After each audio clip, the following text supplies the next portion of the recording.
Welcome guys, Adam here, Blackfyre Productions, and welcome to my very first episode of Road to Conquest. My Road to Conquest segment is going to be all about a new game that I have just stumbled upon, which I'm thankful to a couple of my local players and friends in the community that have sort of put me onto it. So if you can't tell, it is Conquest: The Last Argument of Kings, or also Conquest: First Blood. There's two different versions of the game. One is a fast-paced mass army game, or mass battles game, where the other one is a skirmish. So First Blood is the skirmish, and then Last Argument of Kings is the standard mass battles game. Sort of like a rank and file movement tray style game. So I just got this purchase that's in front of me from I want to say local store, but it really isn't, because I live in the middle of the country with no real hobby stores within an hour drive of me. So from a store here in Ontario, they had a sale on, and when I was talking with a couple of my friends, Ian and Dave, they sort of put me in the direction of the 401 games with their sales, and I ended up picking up a few items that I liked with the sale purchase and that, and really enjoying it. So Conquest: Last Argument of Kings, or I'll just say Conquest, sort of cover both, I guess. What really drew it to me was Parabellum War Games Limited. They've put a ton of work into their game, and their games, I should say, and their lore, and that really drew me in, because like they have something called the Living World, which the player base can go around and vote on decisions of how they want things to transpire within the stories and progressions and the character progressions throughout the stories and everything else, which I thought was really, really cool, really, really neat. And then on top of that, you also have factions that are coming out that people can vote on as well. And there's a new faction, the Wadron. I hopefully pronounced that correctly. Wadron.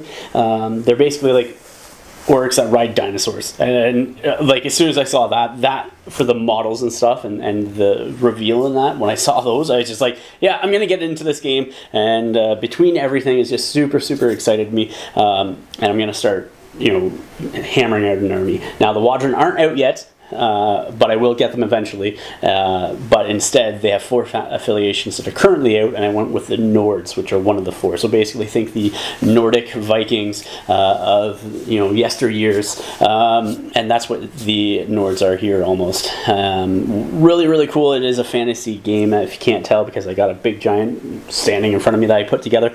But currently, 4 affiliations. Like I said, you have the Nords, which is affiliation that I'm playing. You have the 100 Kingdoms, you have the Spires, and then the Dwargum, I think is how you pronounce it. They're basically like dwarves that were created by the dragons, which help sort of create and populate the world of Ea, I think is how you pronounce the world, EA. And the dwarves then eventually rebelled against them because they weren't treated very well by some of the dragons, and basically other dragons just sort of didn't really care and just let them do their own thing. But either way, really cool. So yeah, they're the dwarves, and they dug down deep into the earth, and now they have like flaming creatures that they use, and all these different kind of things.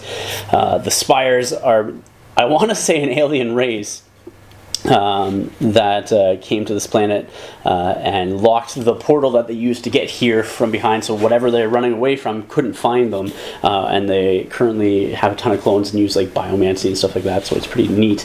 And then you have your 100 Kingdoms, which is like your it was the kingdom that ruled most of the continent, or the main continent, and has broken down. I'm not 100% sure on the history of that yet, because I haven't got into that, because like this is brand new to me. I haven't finished going through the core book yet, and so I haven't hit the whole history section yet on the 100 Kingdoms and the rest of them. But yeah, really, really cool, really excited, and I'm jumping in with a quick little review of what I got, and then what I hope to do is each week, as I progress more and more and more through building and painting and everything else, and getting new items, I can sort of bring them here and show you guys. And so that is my Road to Conquest in a nutshell. So in front of me, I currently have the Mountain Jotnar, or the Mountain Giant Jotnar. It really is hefty big. I love it. Looks awesome. I have a box of Stalkers, a box of the Bow Chosen, and then the Blooded, and a Shaman. Nord's really, like I said, because of the whole Nordic Viking thing, that drew me in for the 4 affiliations that they currently have. And the Shaman is probably, and the Bow Chosen are probably some of the best characters I've seen, or models I've seen, or that really appeal to me. I think the Shaman is just ace and how it looks, so it's really, really good. So what I'm going to do is show you what I got, talk a little bit about my plans with them, as in like painting them, getting them all based up, and sort of like getting them ready, because I don't like to play games unless things are painted and based and everything else. So I'll show you, open up a couple of these boxes, show you what they look like unbuilt, because they have both resin models and plastic models, and then show you my intent and where I plan on going with them, basing and paint wise and everything else. And then yeah, we'll come back in another week or so, and hopefully I'll have more of this stuff painted, put together, maybe more purchases or more items to show off. Who knows, but I'm hoping to bring this in as a weekly video where I can start showing off my things and eventually get into battle reports, stuff like that. That is my goal, is to do battle reports. Might take me a little while.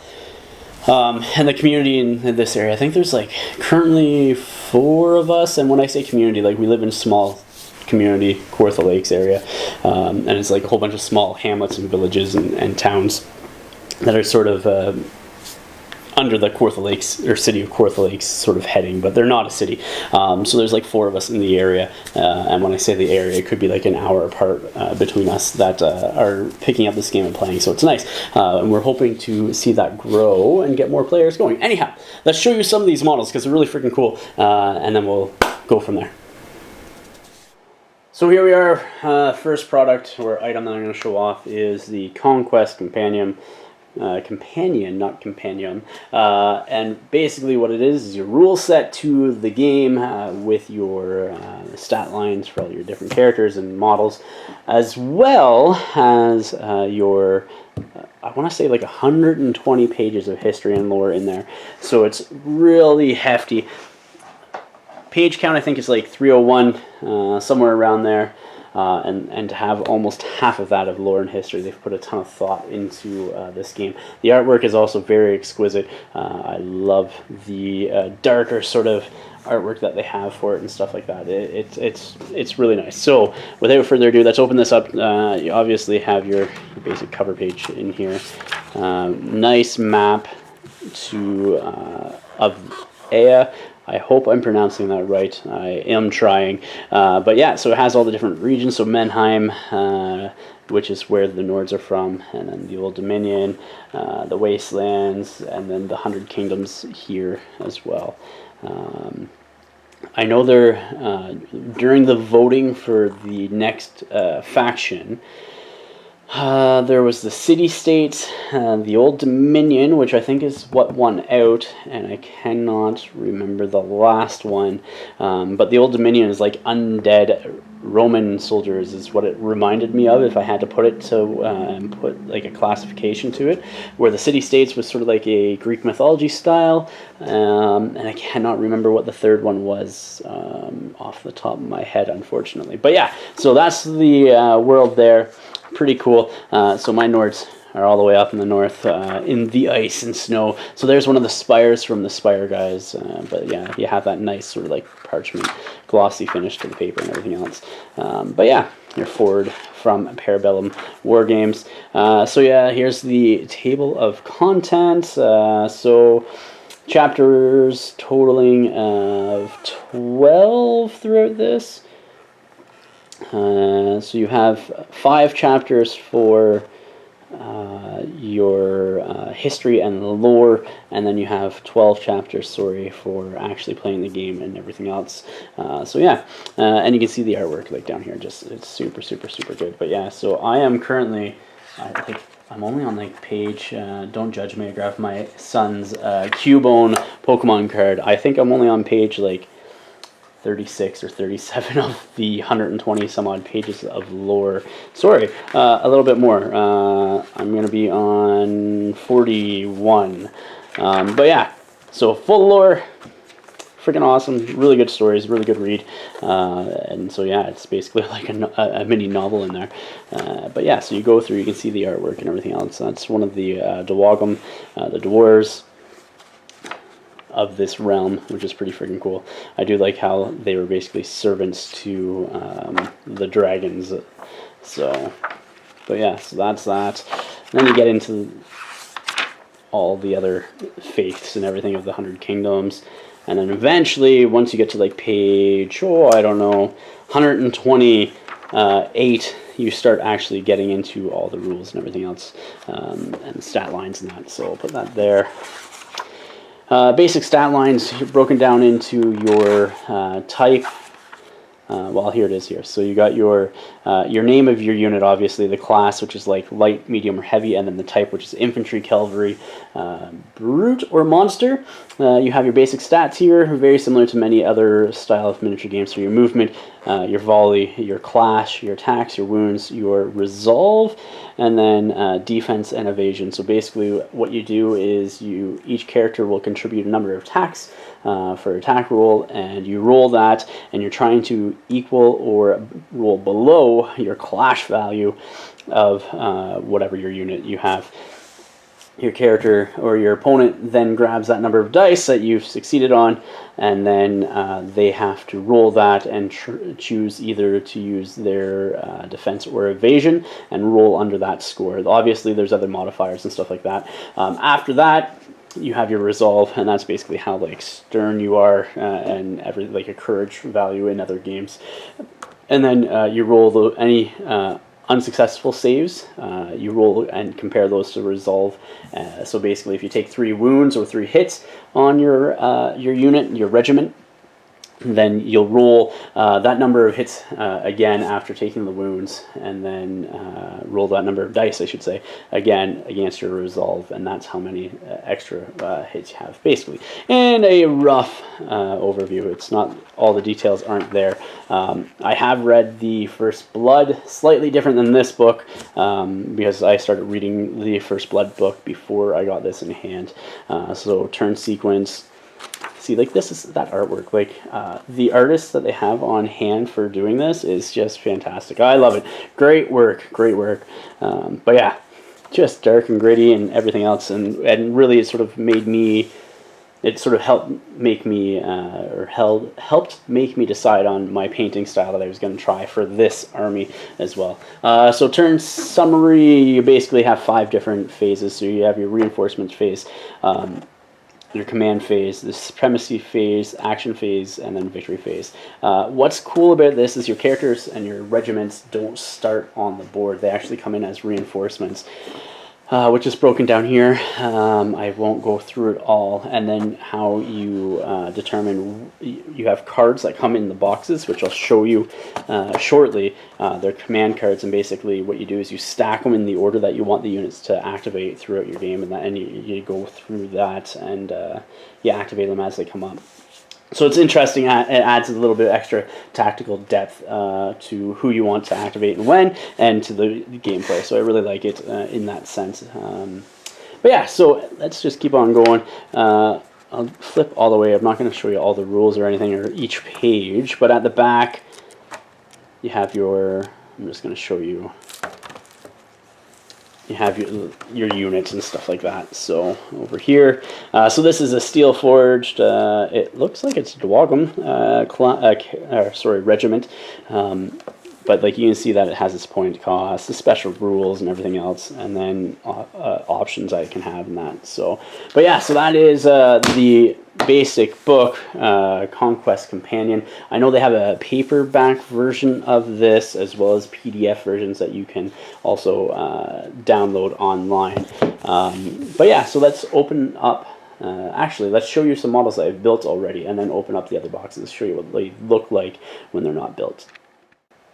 So here we are with 2 models that I've already built out of the boxes and sets that I have. The first being a plastic one, and I had to build the big guy first, the Mountain Jotnar first, just because he's so imposing and it looks freaking awesome. He came with 3 separate heads, as well as some accessories that you could add on and change up the look of him, like his shoulder guard here, I guess, if you want to call it a shoulder guard. It could just be a whole bunch of shields attached to a whole bunch of fur, but looks like a pauldron.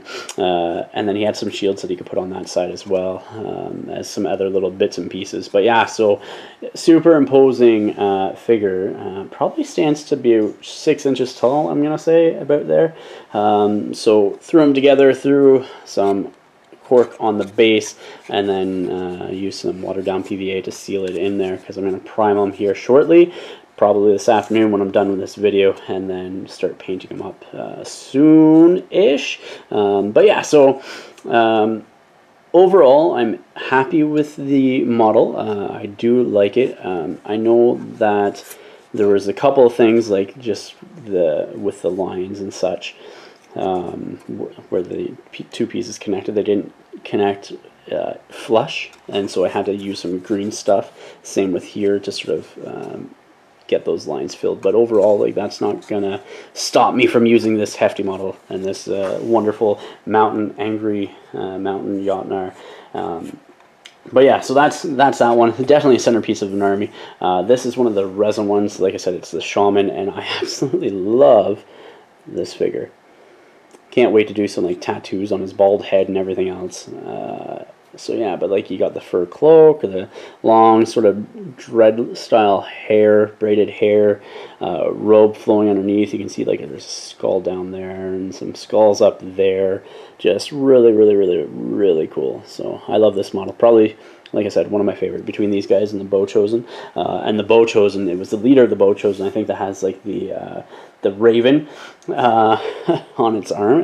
That's really, yeah, those two are the ones. And again, I sealed this cork with watered down PVA glue, just so that way when I prime it, it hits there a little bit better and sticks to it. So, but yeah, so that is the two models have built so far. I wanted to get this video in before having everything built, so that way I can sort of like show you what they look like on sprues and everything, and then going from there. So base wise and basic color scheme wise, this is not one of the figures or minis that I have from the Parabellum War Games, but it is the general painting style that I'm going to be doing. So it's a very dark, grim painting style is what it's intended to be. A lot of weathering. So basically I get the base colors down for the various colors that I'll be using for them, which will be some pale blue, some probably like an aqua color, I'm almost thinking. I have some contrast paints inside, but I'm going to try to match one to the Achillean green, because I really do like that Achillean green. So we'll probably do like some pale blue like I did on this guy here, Achillean green, and then grays. And then once I get the base colors down, I start adding weathering effects using different enamels and oil-based paints, and regular acrylic paints, stuff like that. And then what I used was mineral spirits or white spirits, as well as isopropyl or isopropanol, 99% alcohol, and you basically take off the layers of the weathering and everything, and you get like this really gritty sort of look. So that's the general painting style that I'll be doing with it, and then this is going to be the general base style. So very bluish in tone for the cold gray sort of wasteland that any northern wintry areas could be. Then the grass tufts and that. I might skip out on the purple flowers, but it adds a nice little spot color to it. So and then obviously I got some Vallejo snow effects and that. So basically I've used 3 different Vallejo diorama effects on here. I used 2 to make the base, mixing them together because one was too fine of sand, the other one was thicker, and I mixed those two together. And then when that dried, I started dry brushing, and then add the snow very last, and then obviously the effects and that. I would probably take a little bit of the snow effects and dry brush it onto like some of the plants and that, so that way, and shrubs. That way it's like the snow is blowing that. But yeah, so that's the base style that I'm going to be doing, and that is the basic paint style with the grim dark sort of stuff as well.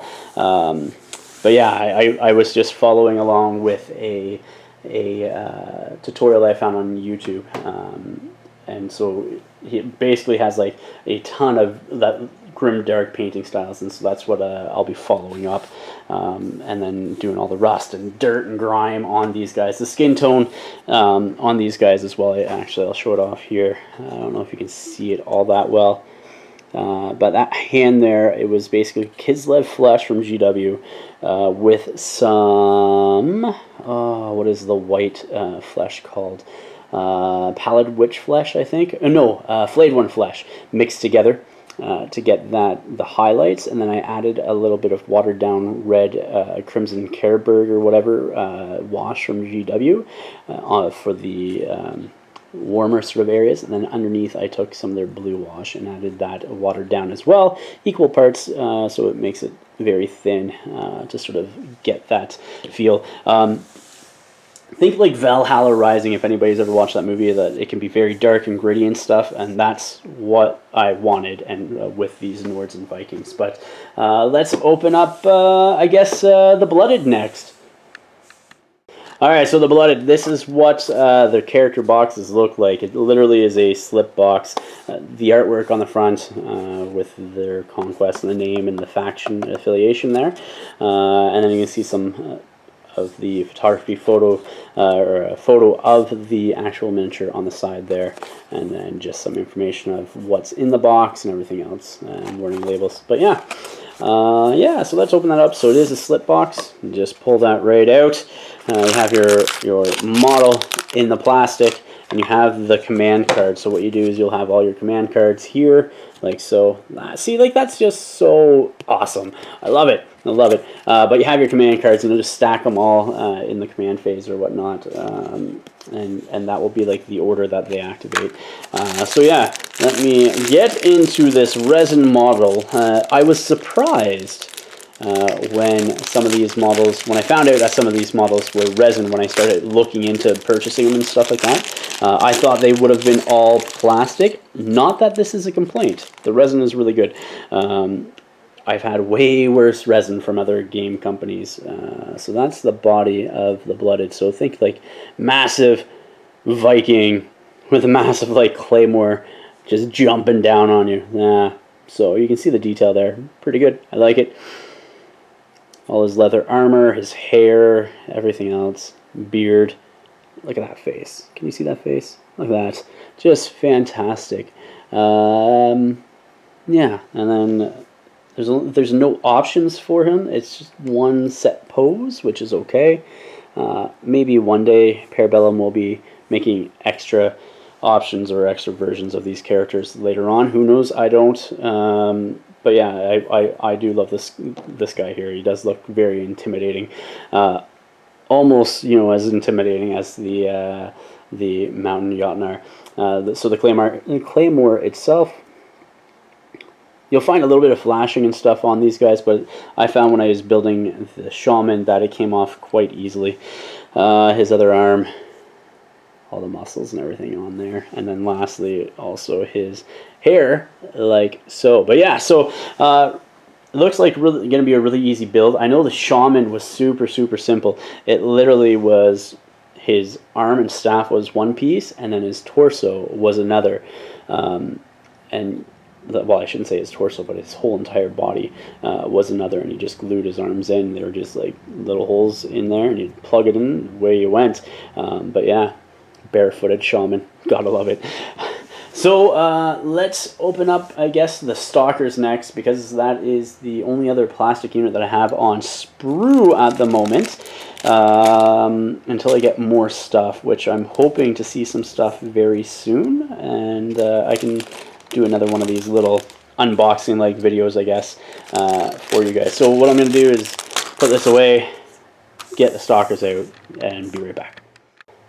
And the Stalkers, here we go. They look like they might share some blood with some trolls or other creatures of the sorts.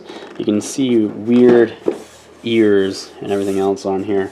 This box actually has something different, I think. It's this box, or was it the Mountain Jotnar that I was looking at? But either way, it gave you like a QC scanning code, where you could scan for the instructions, set of instructions.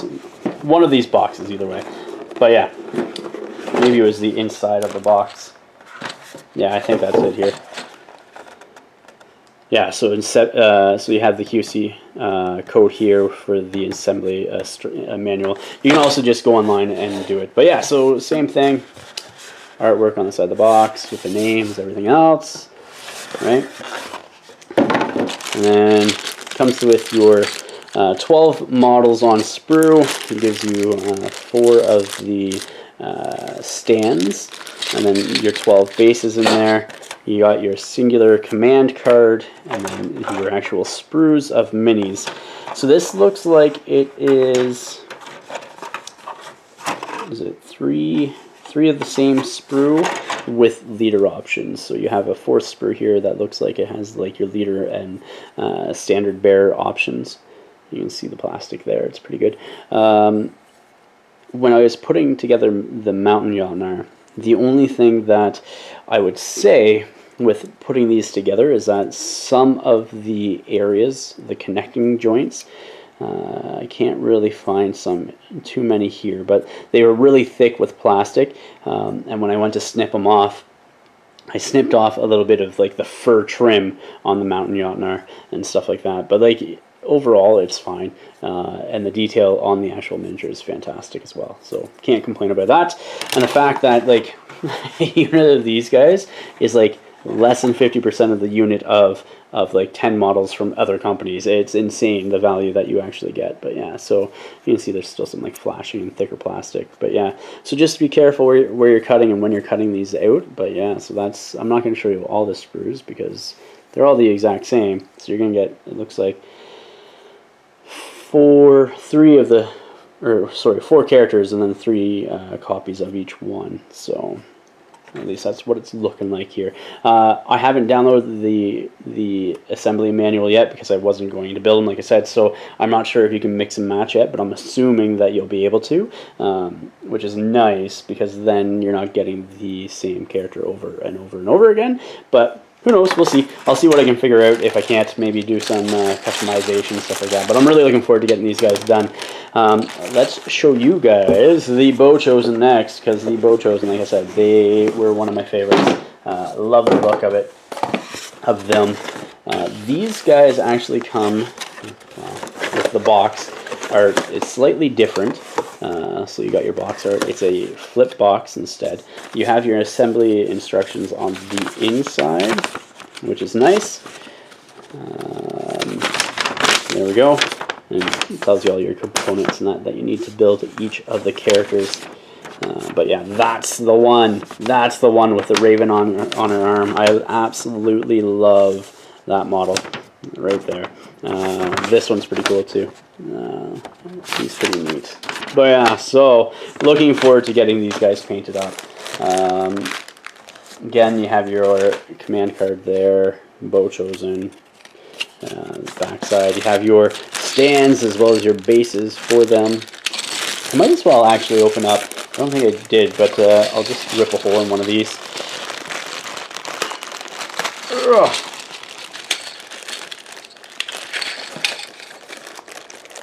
Get out!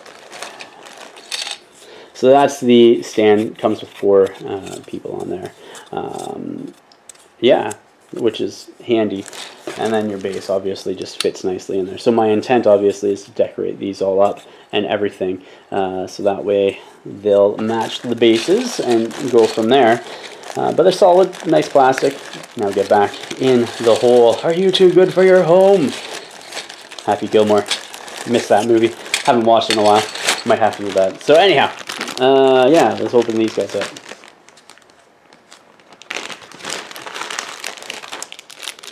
You see the resin in there. Very nice, very crisp details. I love it. And the textures look so good. I'm wanting to find the Raven one. Let's see, where's the Raven one? That's not it. No. This is not it either, but yeah. You can see the flashing here on the bow. That just, like I said, I just took a small hobby knife and just sort of trimmed that off using the dull end of it. And it just came right off, no issues whatsoever. somewhere in here, I am blind. There should be a raven. There it is. There it is. You see the raven right there. Yeah. Gonna be awesome. Looking forward to painting these guys up. So if any of you guys have followed me before, you know that I've been painting up a bunch of Marvel style stuff, and in the past a bunch of Lord of the Rings, which are small scale. But these guys actually have a nice size to them. You can tell, well, by looking at the shaman and stuff like that, the size of this and the scale of these minis. They're not super tiny, so you can get right into the detail and have fun, and that's what I'm hoping to do, is have fun with these guys. And like I said, do a lot of tattoos, some sort of griminess to their skin, everything else. At least that is my plan. But yeah, we're gonna get these built, and then hopefully next week I can share the armies being built and starting to be painted. Maybe I'll start painting the shaman first, just as a test piece, or maybe I'll put together one of the stalkers and do a test piece on him. Actually, I'll probably do the stalkers. Better to be safe than sorry when there's 12 of them compared to, you know, only one shaman that I have. But without further ado, guys, thank you for watching. If you haven't yet, in the description of the video, you can see the Patreon link. That allows us to, or helps us here at the channel to do what we do, which is produce content for you guys and your viewing pleasure. To our Patreon current members and past, we appreciate the support that you guys have given. Again, you have allowed us to do what we do. So for everybody else, please remember to like, share, and subscribe. Until next time, ignite your hobby.